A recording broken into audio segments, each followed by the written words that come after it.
Are you a lifelong fan of General Hospital? Are you a new fan who wants to know more about the history of the show? Do you enjoy talking about the show with others? Do you find yourself yelling at the TV? Is your self-care an hour a day in Port Charles? If so, we invite you to join hosts Amanda Kimmel and Shannon Coach at the place where all the hidden conversations take place and secrets are revealed. Meet us at Pier 54, a General Hospital fan podcast. Hello. Hi. Welcome to the Port Charles 411. Today is kind of part 2. It is Blackie and Lou, the story of Blackie and Lou being told by our fan, Melanie Harrison. So we had asked for fans if you have a story, or it could be anything you want to do a 411 about. We would love to hear it. And honestly, this was so much fun. It was so nice to hear somebody else passionately talk about a story that they love. And I think that it's great that sometimes, and we've had people write in saying, I loved listening to you discovering this storyline for the first time. And I remember watching it in real life, when it was first on. And we know that people get a kick out of us doing the research and talking about it. But I don't know, it was so cool to hear her sharing with us. I enjoyed the excitement that she had. It's the same as ours. You could hear the love of this was a story that meant something to her. Yes. So listen to the story of Blackie and Lou, and we'll catch up afterwards. It's it's an interesting story. And so if you look on, I've checked all your research sites that you cite when you talk, like Fandom and the General Hospital Wiki, and there's nothing. There's no write-ups on them. So, and I was really surprised because in my mind, my 11-year-old self, this was the biggest story ever. Do you have the scrapbook? I don't. I should get it, but okay. Yeah. Are they in there? Do we know? I don't know. Yeah. Hold on one second. Hold on. Oh. I was gonna say, I know she knows right where it is. I love it. That's so awesome. If she can't Google it, she'll find the book. That's fantastic. I love it because that's what I was doing, was Googling everywhere, and just I couldn't believe there's hardly anything on that. That is shocking. Yeah. It's funny because I should probably wait for Shannon to get back. I don't know if she can hear from where she is. But yeah, my research turned up very little in the way of written. So my scrapbook is not where it's supposed to be. Oh dear. Oh no. I hate when that happens, when things so I will look and let you know. Yeah. But the scrapbook is the first 30 years of the show. So I would imagine that they would be in there. It should. I know there was pictures, but I don't know how much detail they gave in the write-up. Yeah. So I was like, oh gosh. But then I did find, there are a handful of people, and this is probably something where, I don't know, because I know you're careful with the YouTube stuff, but I did find someone who had 83 and 84 full episodes. Oh, wow. I actually watched the entirety of 1983's General Hospital over the last few months while you were doing Lucky. Oh my goodness! Because I want to give them all the credit, but then they're taking them down. So it's we're not going to keep. Yeah, I don't want to promote them. No. And one thing I will do, I'll send you after this. I did grab a link to one clip that I think is a really good one and just gives you a visual that's great to explain them. But it was funny because I started off fast forwarding just to get their story. But I got so into everything else that I started watching the whole episodes. And the irony is, one of the big storylines, aside from, although it became part of it, Luke dying in the avalanche, that's where he met Natalie. During that time period, it was the storyline of the Prometheus disc. And the Prometheus disc was an energy source being worked on by a special professor at PCU who was being tracked by the WSB and a secret DVX agent. It was I was oh, this is... Oh, wow.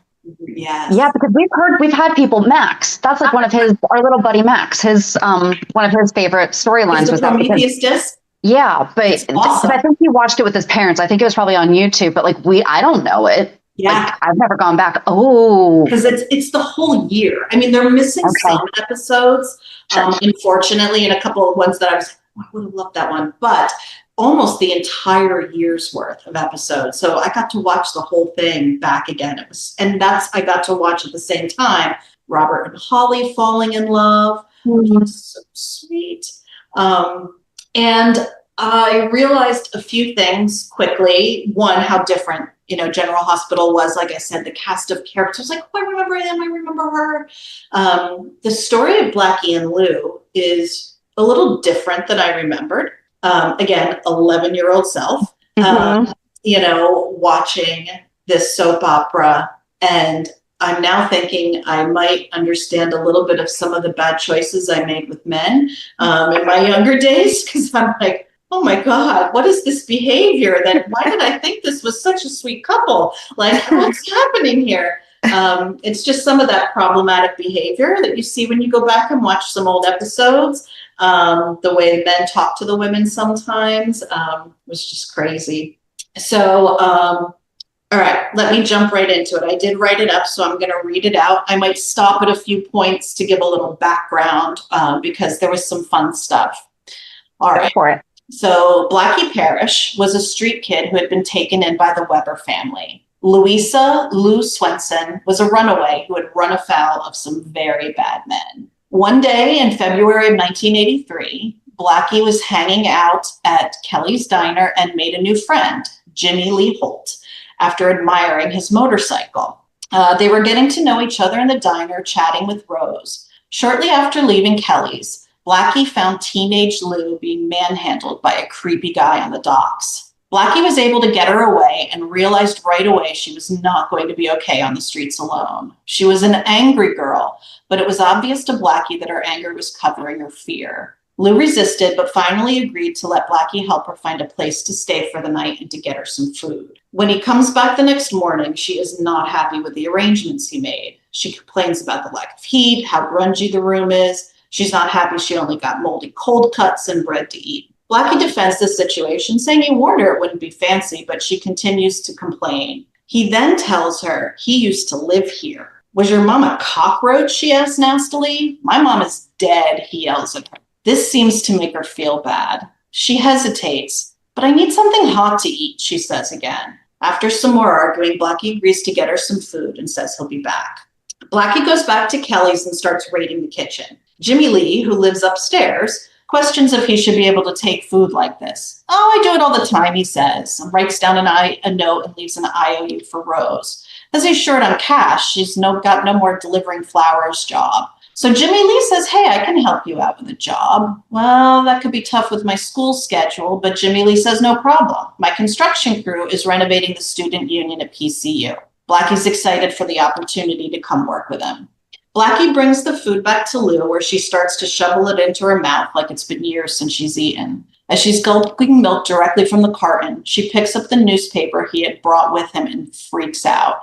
Blackie takes it from her to see what upset her. The article is about a teenage girl found strangled on the waterfront. She clearly knows something about it. You're in big trouble, aren't you? He asks her. Lou is running from someone but won't tell him what happened. He tries to get her to open up to him, but she refuses. She is clearly terrified. This is why you're hiding, isn't it? He asks as he holds the newspaper. You knew her, didn't you? She's distressed. She doesn't want to talk about it. You don't know nothing about it. Well, that's why I'm asking, kid. You can't help me. The food and coat are good, but just walk away and leave. You can't help me. You keep saying you were like me, but you couldn't know anything. I know all too well what it's like to need help, so let me help, kid. Stop calling me kid. Fine, fine. She just reminds me of someone. I didn't know her. Who does she remind you of?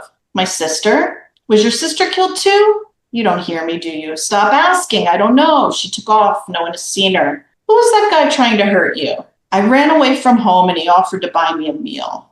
Blackie grabs her arm and pulls her close. He lowers his voice and says quietly, look, he is chasing you and you're scared. I want to help you. You just have to level with me. Lou looks at him, and for the first time, it seems like she may believe him. The next day, Lou gets restless and anxious. She decides to go out. When Blackie comes back with breakfast and she's not there, he gets worried and goes looking for her. Blackie goes to Kelly's and sees Robert and Rose talking on what looks like a serious matter. What's up?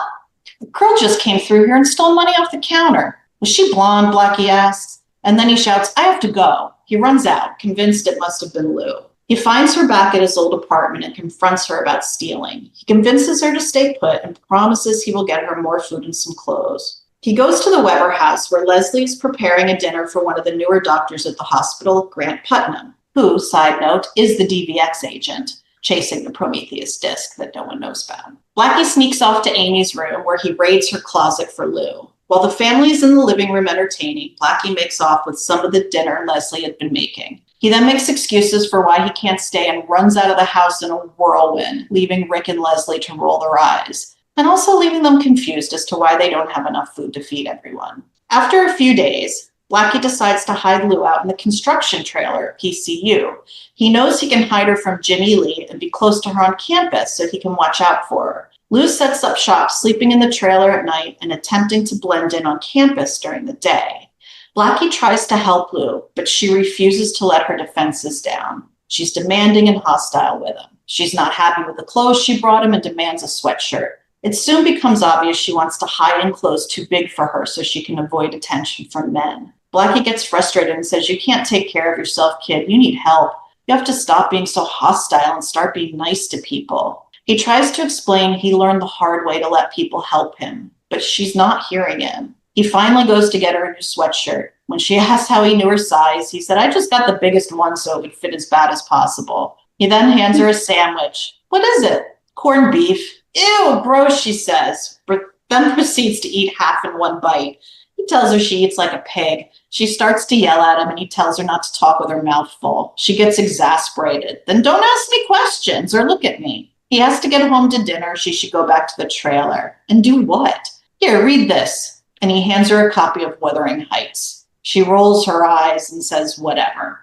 Lou slowly starts to let her defenses down. She discovers that she actually enjoys reading Wuthering Heights. She even manages to strike up a conversation with a couple of students. And she starts to think to herself, maybe I could have a life like this. Maybe I could go to school. Blackie and Lou are slowly starting to trust each other. He asks her to go to the end-of-year school dance with him. She's anxious and says she could never fit in somewhere like that. But he encourages her and says, yes, you can. He manages to get a dress from Amy's closet for her. Lou finds an empty dorm room to get ready in. When she comes out to meet him, he cannot believe how beautiful she looks. They go to the dance and have a magical night. Lou can't believe that something so wonderful can happen to her and she can have so much fun. What they don't realize is their picture is snapped at the dance. And the next morning, that picture is in the newspaper. And unfortunately, Augie saw it. Augie is the slimy henchman of Tony the Hand, the same guy who Blackie saw roughing Lou up the night he met her. Tony is a mobster from out of town who is bankrolling Scotty Baldwin's waterfront project. Mm-hmm. Oh. When Lou sees her picture in the paper, she realizes the danger she is in now. She goes into a panic, grabbing her things, telling Blackie that she has to leave. She has to run. She has to calm down, kid. He says, it's going to be okay. I can protect you. No, you can't, she yells back. You can't protect me. You don't understand. Tell me, he yells back. Just tell me what happened. Don't you trust me yet? And it seems she finally does, because she tells him the whole story. Lou tells him that she ran away from home because she was mistreated by her parents. On the bus, she met a girl and they became friends. Her name was Jody. Blackie interrupts her. Jody was the girl killed on the waterfront? Lou nods. When Jody and Lou arrived in Port Charles, they were quickly found by Augie. He had a habit of finding and preying on young girls. He knew the signs of runaways and he knew they were vulnerable. He knew how to talk them up and make them feel safe, and it wasn't long until he had convinced them to come back to his apartment. Tony was there when they arrived. It didn't take long for the girls to realize they had made a bad decision, but it was too late. Tony lured Jody into another room. It wasn't long before Augie was all over Lou, but she fought him off. They were struggling when they were both startled by a scream from Jody from the other room. Lou managed to get away and ran out of the apartment, never looking back. She's dead. She's dead. and I just ran away.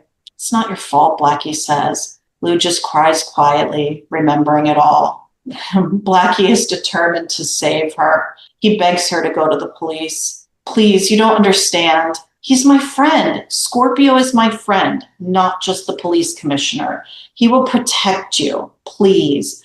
But she refuses to go to the police. As a runaway, she knows that she can't trust them to always do what she thinks is best for her. Blackie finds a dorm room to hide her in while he tries to think of a plan. He goes to his friend Jimmy Lee and asks for some advice. But Jimmy Lee tells him what he's starting to realize. He is in over his head. He realizes he has to do the right thing for Lou, even if she doesn't want him to. He goes to Scorpio and tells him everything. Blackie and Scorpio go to PCU. In the meantime, Augie has been scouring the campus for Lou. With the newspaper of her picture, he asks around, and finally, he finds Tommy Hardy, who says, of course, that's Lou. Tommy's one of the friends she has made at PCU through Blackie, and unfortunately, without knowing what he does, he sends him off to find her. Augie arrives at the dorm room and eventually knocks the door down. Lou is cowering in the corner. He comes at her, and just as he is about to strike, Scorpio and Blackie arrive. There's a struggle,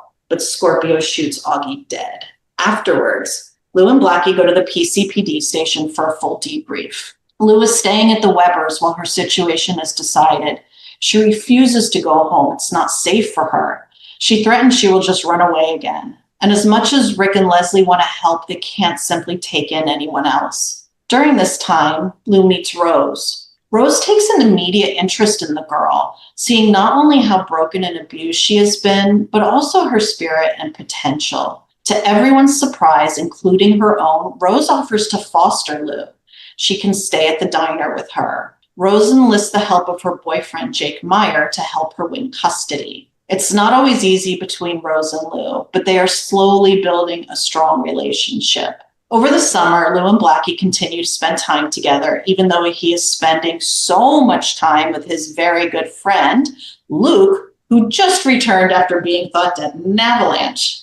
She helps him deal with the fear and anxiety the entire Weber family faces after Rick's heart diagnosis. She comforts Blackie and helps him through the rough and difficult times before and after Rick's surgery. Blackie helps Lou face the challenges of school. She is determined to pass her GED so she can go to college like Blackie and Tommy. After all, she was able to pretend to be a co-ed. Why can't she do it for real? Lou is devastated when she finds out not only is she so far behind she can't get her GED, the high school wants to place her as a sophomore. Sophomore? She can't possibly be a sophomore. She's mortified.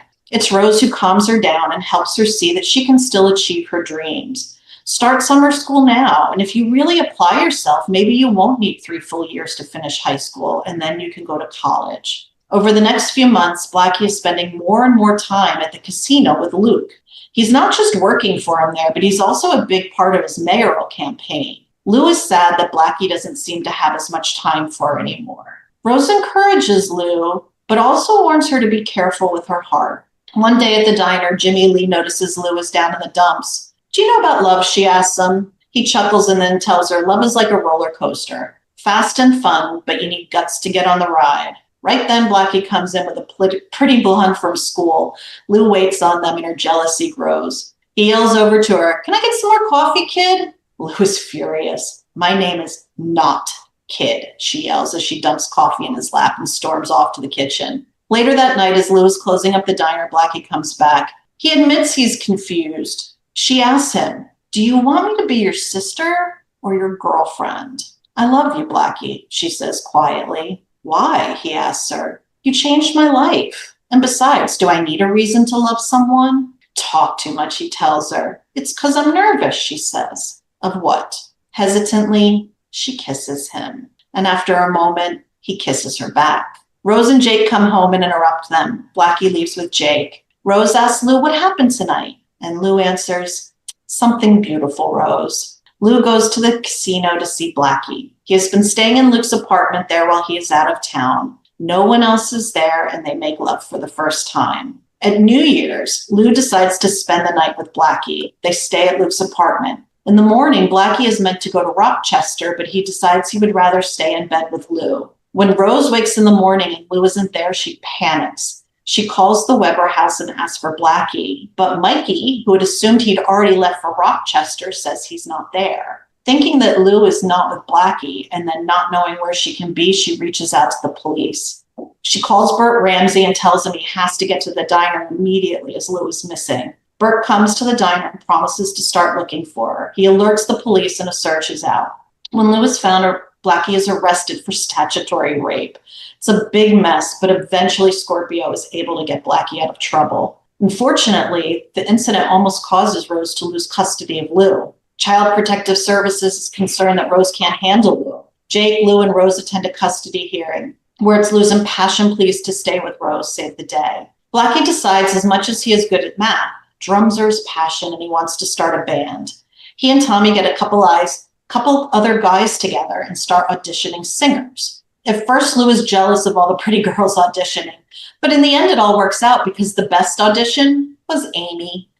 Blackie resists the idea at first. He does not want his annoying sister in the band, but eventually he has to admit she's really good. One day after their show, Blackie is approached by Steffi Brand, who represents Jay Corelli, a well-known music executive. Steffi is interested in the band and wants to give them a shot.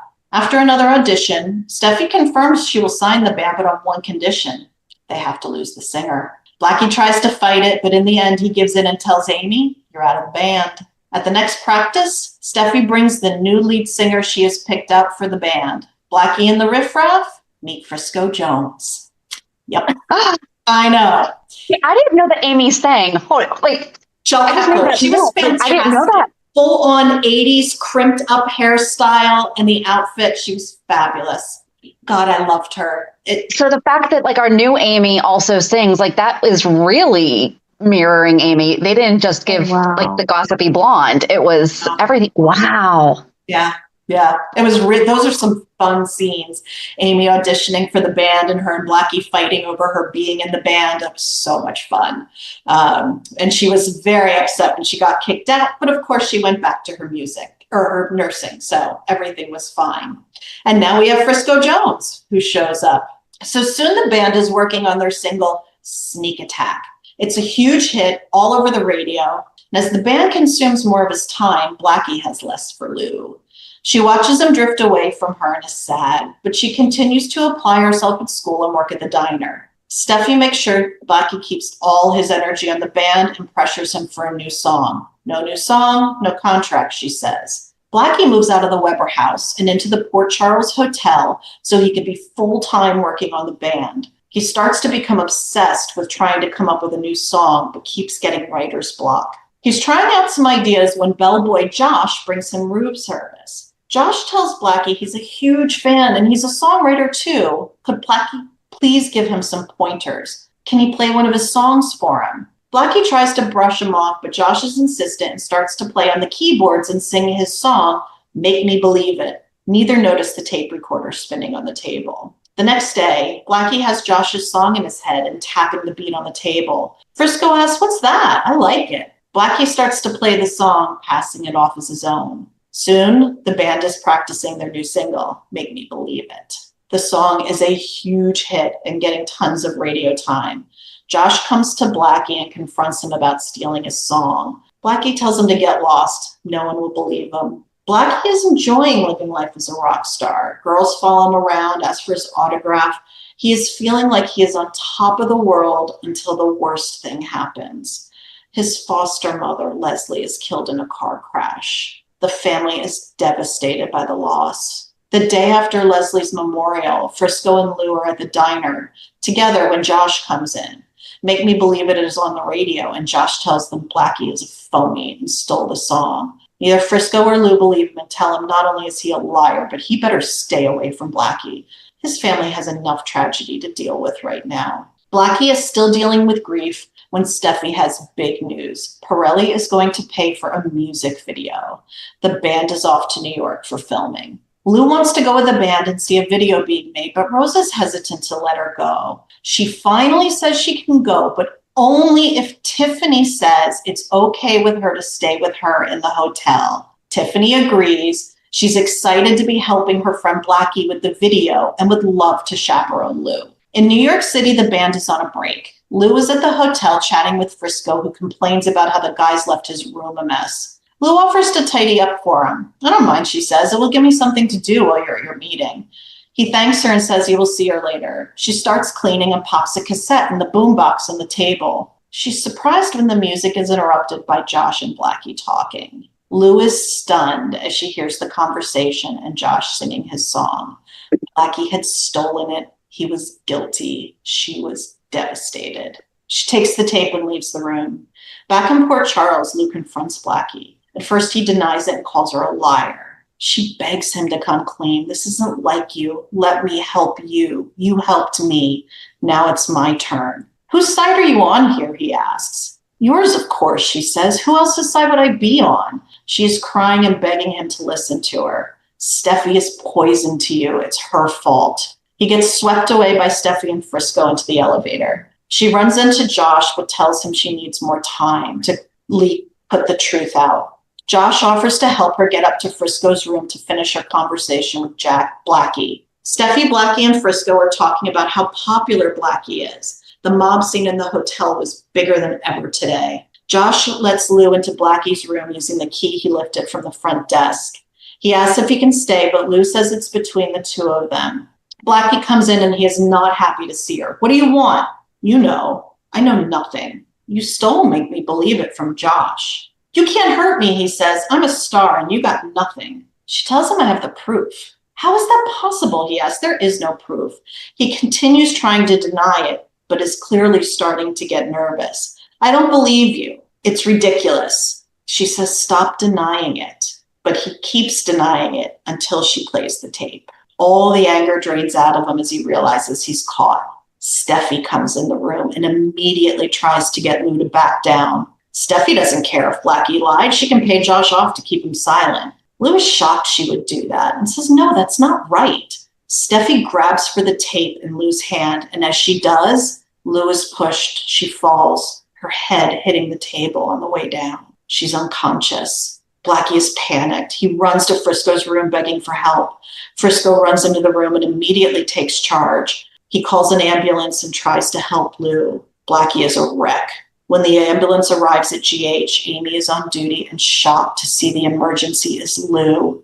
She calls Rose and tells her to get down there right away. When Rose arrives, Alan has to tell her that despite all they did, Lou has passed away. Rose is distraught and has to be sedated. Jake is called to take her home to the diner. Rose struggles with her grief, and even her priest can't help her find forgiveness or understanding.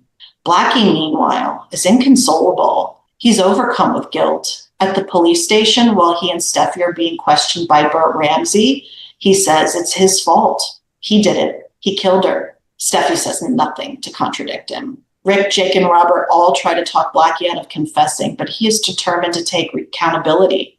At the police station, Burt and Robert give him every opportunity to defend himself and explain what happened, but all Blackie will say is, it's my fault she's dead.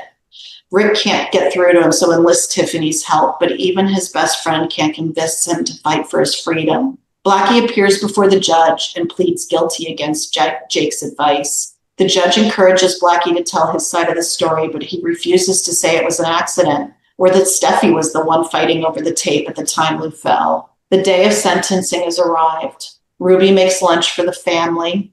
Mikey comes home early from school to spend some time with Blackie before he has to go. They all play poker with Rick, trying to act like it's not his last day at home. Dan comes over to sit with Ruby and Mike while Rick and Blackie go to the sentencing. Ruby hugs them goodbye and promises to take care of the boys for him.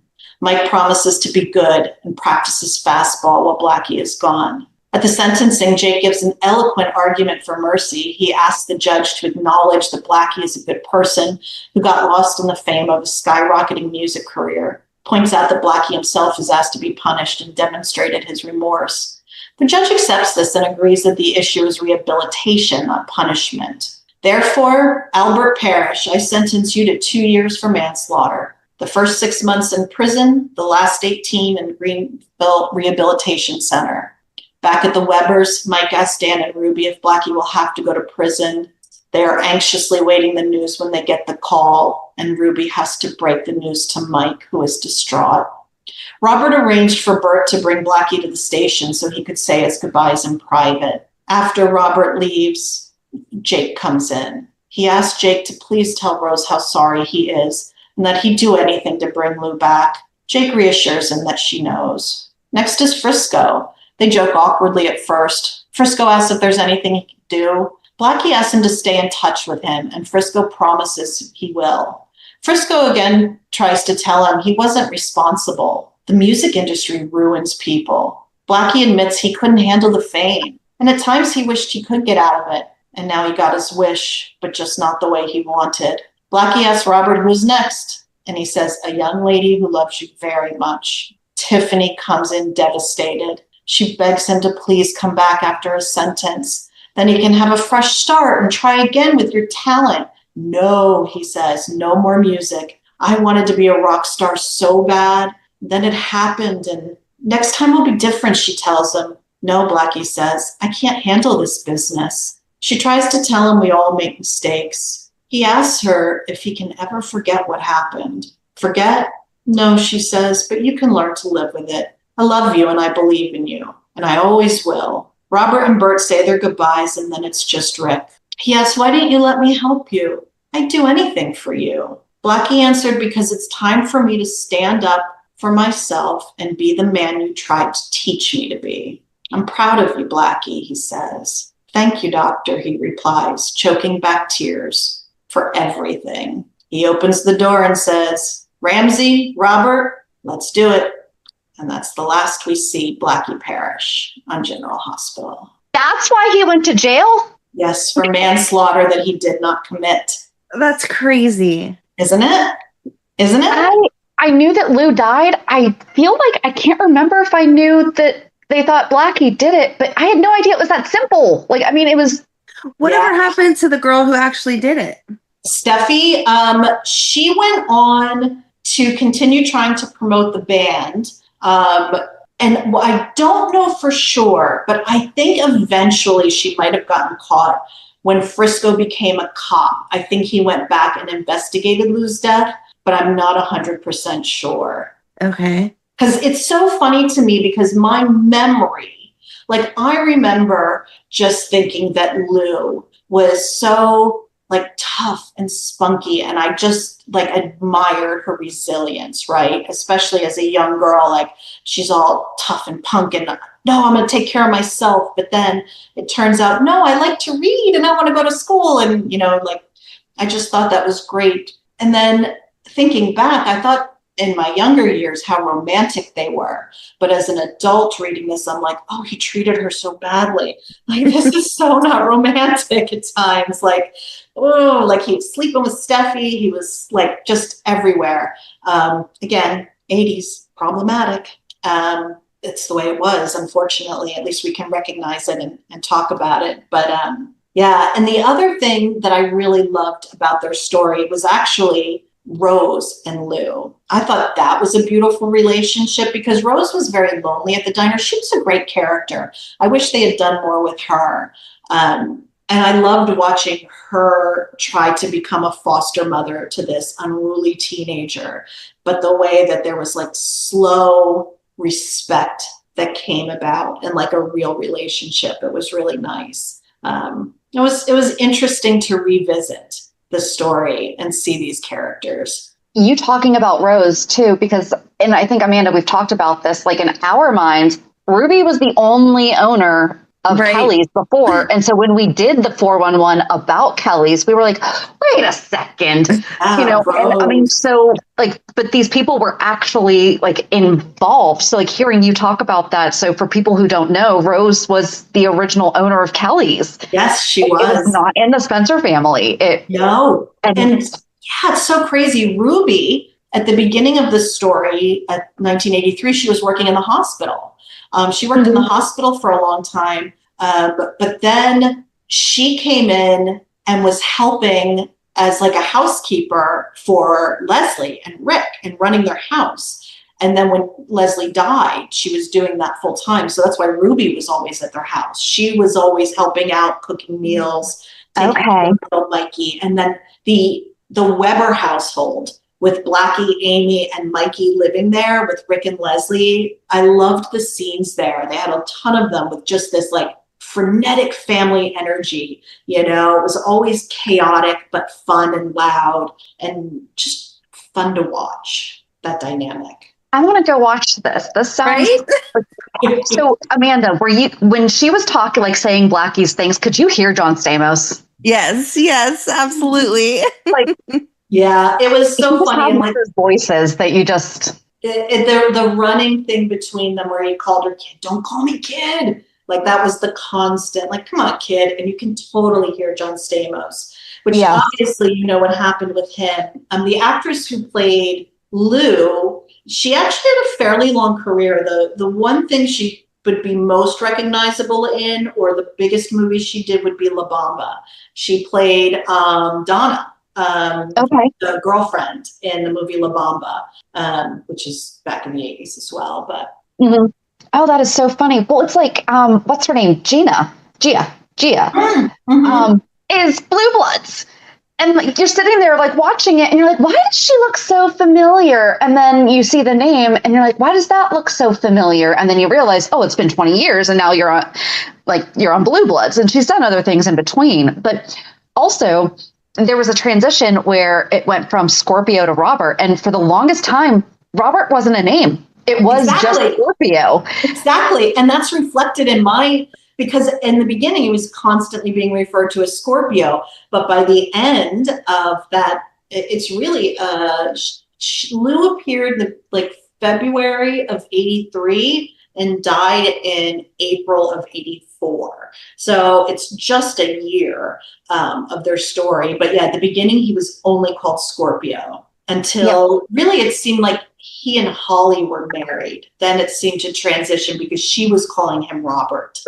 And then, they're so cute. Because you're relatively newer to our show too, right? Like within the past year? Actually, it's longer than I thought, which is interesting because I was trying to figure that out because the last few years just have flown by. I don't know about you guys. So I was like, yeah, it's been, and I started looking, I'm like, oh my God, no, it's actually been a lot longer because I had been on a bit of a break.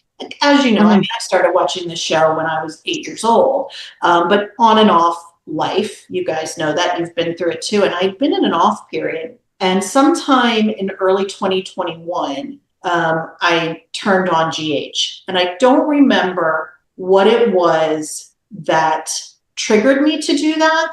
But I do know I was not in the best place. COVID, my mom had recently passed, and I think maybe it was, oh, thank you, like a reach, like looking for comfort, right? And, you know, I went to General Hospital, turned it on, and I kept staying because I was like, oh my God, Laura's still here. Laura's back. Oh my God, is that Robert? Anna? Oh my God, all my people are here. And I was so excited. And I started watching, and you come in, and so much of it is easy. But then I'm like, wait, who's that? Who's Peter August? Well, I don't know who he is. What's up with that? So, and I found some of the storylines were feeling disjointed for me. So that's when I said, let me go find a podcast to help catch me up maybe, you know, or find an avenue. And I'll be honest, I tried a few. There's a few out there you can find. But as soon as I listened to your podcast, I was hooked. And there's a couple of reasons why that I would love to share with you. One is, I think Shannon, you and I have a few things in common, a love of structure, and organization. I love the fact that there is structure to your podcast. Like that actually, suits me and the way I like to compartmentalize. It's easy for my brain.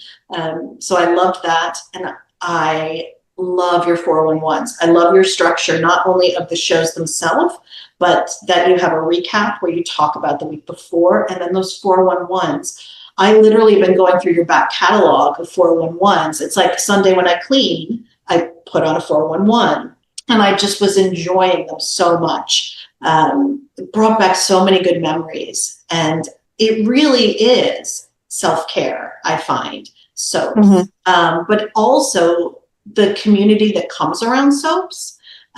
is really cool as well. And I think you guys are doing a really great job of building a community and maintaining it, because it's really nice. I feel like I'm part of it. It's like, oh my God, right? Good. And like when you guys are doing reality check, I'm listening. Oh, what are you up to this week? That's cool. That's nice.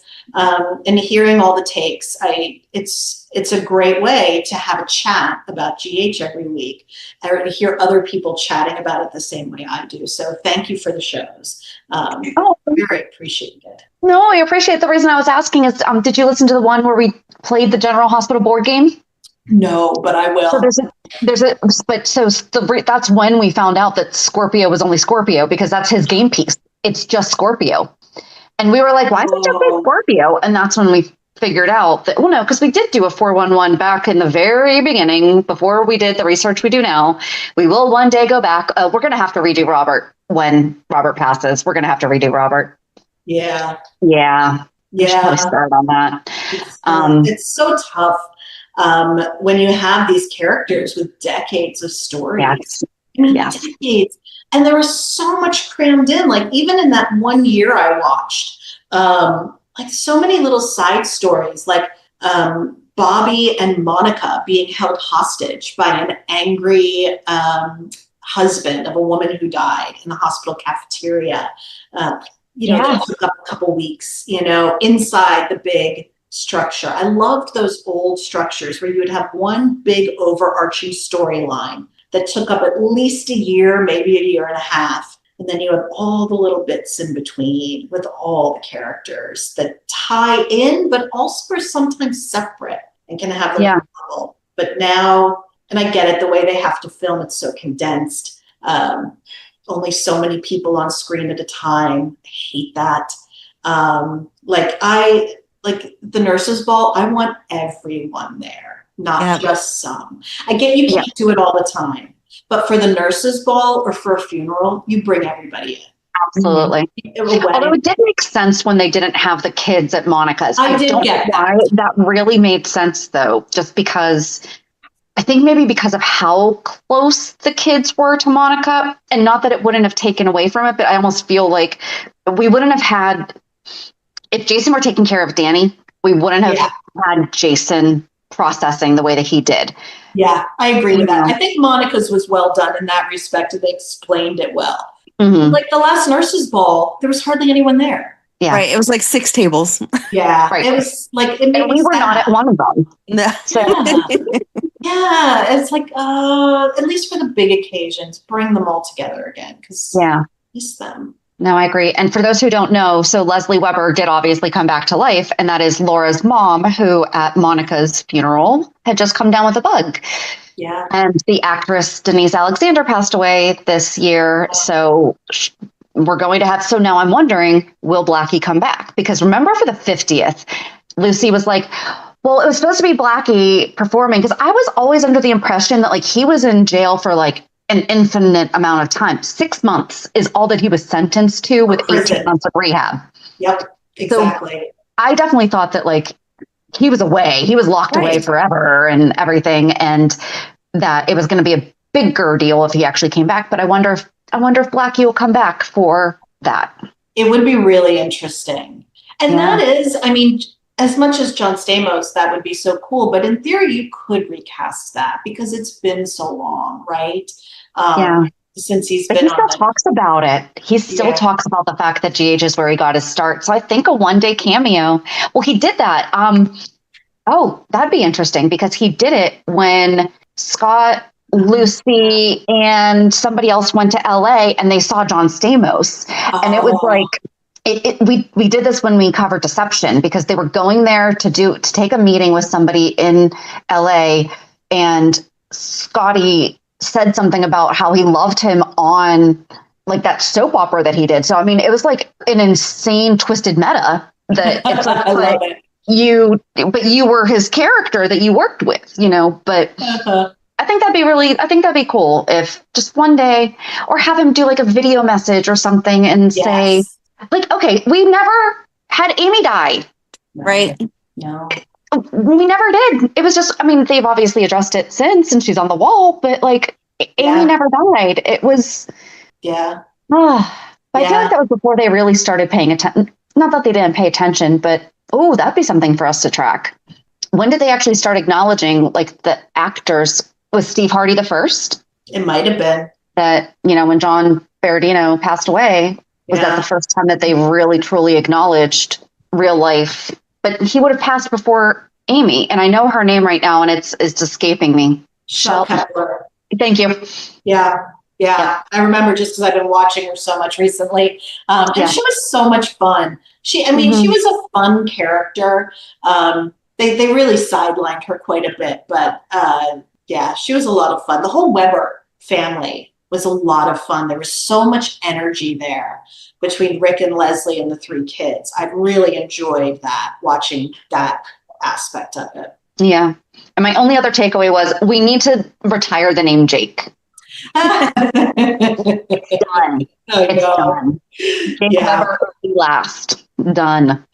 I think so. Jake Meyer, though, he was a great character. I really liked him. He was ahead of his time. That was a whole nother interesting relationship, he and Rose. They had all these challenges because he was Jewish and she was Catholic. And they talked a lot about that. And his Jewish uncle and her Irish Catholic friend became friends. And they're like, how come you two can hang out? You don't want us to be together. And they ended up splitting up because of their religion. Because they couldn't agree how to raise the kids. But the actor who played Jake, I saw a really interesting video after Jackie Zeman passed. Are you familiar with Michael Fairman? Yeah. He did a video where he had the actors who played Jake, Tony, Scotty, and Scorpio all talk about Bobby. It was Bobby's husband's and Robert Scorpio. After she had passed, and they talked about her. It's on YouTube. You can find it. I'm gonna have to find them. And telling their stories about her and how much they loved her and playing, with her. And Tristan told a story about how they had thought about hooking the two of them up. At one point, they were going to put Bobby and Scorpio together, but it didn't work out, and they went in a different direction. But wasn't that interesting? Yeah. Well, that's her best friend's sister. That's you can't. Exactly. No, he's going to go with the best friend's girlfriend instead. Right. Exactly. That's fine. That's fair play. He's dead. It's a whole different thing with the sister. Exactly. Oh my gosh. Mm-hmm. This was so much fun. You did a great job. Thank you very much. Well, I did have time to do my research. Thank God. I'm so glad it worked out that way because I enjoyed it so much. It was really fun. So if you ever want another story research, just let me know. I'm happy. Whatever you want, you tell us. Whatever you want to do. Oh, fantastic. Great. Thank you so much. I really appreciate the opportunity. Thank you. It's great. Well, thank you so much. This is wonderful. We'll definitely have to do this again. I would love to. Thank you so much, guys. Great to meet you. You too. I'll be listening to you soon. Take care. Bye. Okay, I thought that I kind of knew the story of Blackie and Lou-ish. I barely knew Lou, but I definitely thought that I understood Blackie's character more. No. I had no idea. I knew who the actor was. I knew it was a big storyline, but that's why I thought it spanned years and years. That they were not like Luke and Laura level, obviously, but a major story that played out for a very long time. It was a little over a year. That's crazy. How long was he on for? Hold on. Yeah, I don't know when his start date was. Second, hold it. He was on from 82 to 84, and then again from 92 to 94. He got out of jail? Wait. Was it played by a different character? By a different actor character? No, it's only been John Stamos. 92 to 94? And his thing, okay, why does it say no? Okay, I don't know what that was saying, 92 to 94. According to fandom, according to just the basic Google AI, it says 82 to 84 and then 92 to 94. But when you go into his fandom, it is just 82 to 84. So he first debuted, and this is where my mind goes because that was the year that I was born. He debuted on January 28th, 1982. So JD was born. I was just recently conceived. Oh, geez.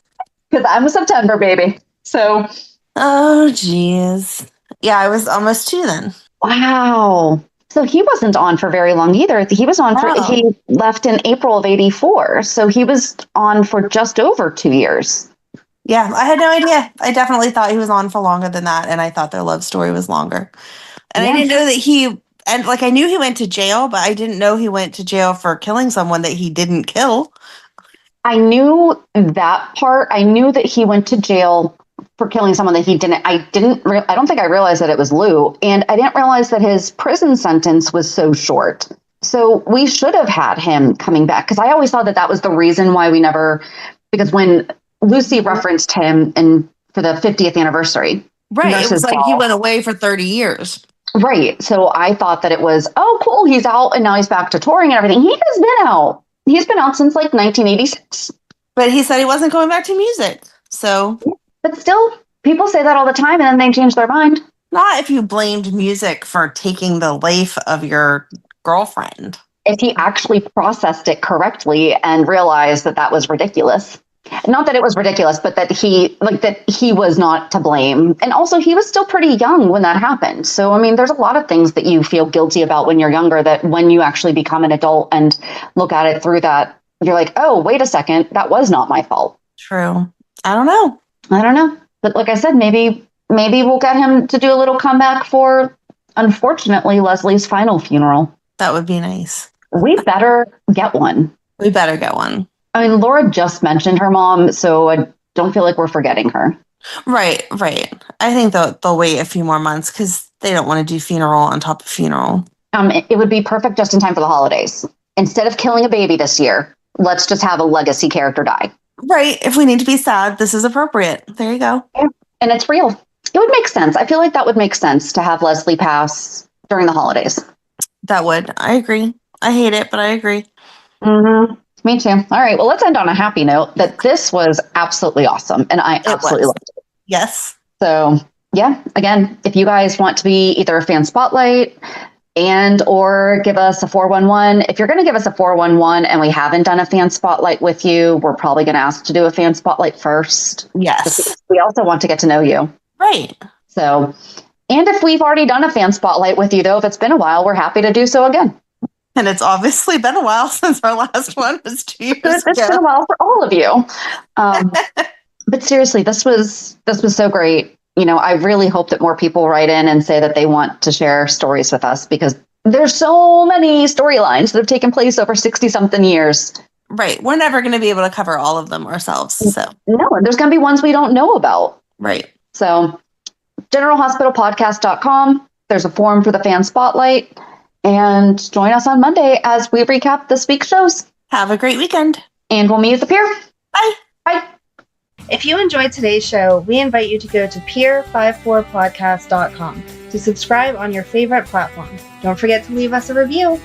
And you can also follow us on many social media channels. Just search for Pier 54 Podcast. Also, we are not perfect, so if there is something that we missed or messed up, just let us know by emailing us at pier54podcast@gmail.com.